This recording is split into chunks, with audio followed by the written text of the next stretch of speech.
I want to point out a particularly concerning different conclusion that you arrived at in comparison to Mr. O'Toole, and I want to highlight Mr. O'Toole raised a question of privilege, and he indicated, and I just want to quote a portion of what he said with my time remaining, that the briefing he received from CSIS confirmed to me, this is Mr. O'Toole, what I suspected for quite some time, that my party, several members of my caucus, and I were targets of misinformation and voter suppression, and that was orchestrated by China before and during the 2021 election.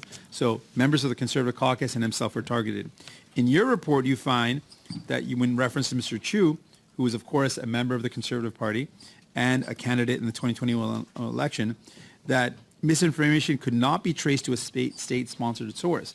So we've got two very different conclusions from a CSIS briefing that Mr. O'Toole is referring to, and then you're stating in your report that there was no clear evidence that it was state-sponsored. How could you have such different conclusions from what Mr. O'Toole received?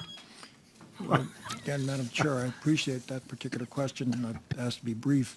We did have an opportunity to meet with Mr. O'Toole shortly before our report was completed, and did take into consideration what he had to say to us. And I must say he has been a very knowledgeable, thoughtful person about this and has much more to contribute.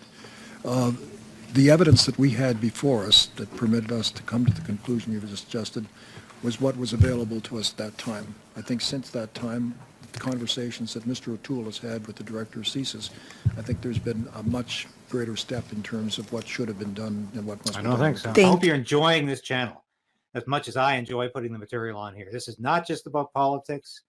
I sing some of my favorite songs from the Great American Songbook.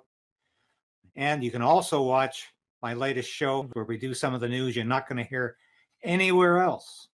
But please like, subscribe, and hit the bell for notifications. If you want to be part of this station, please be a subscriber. We want you.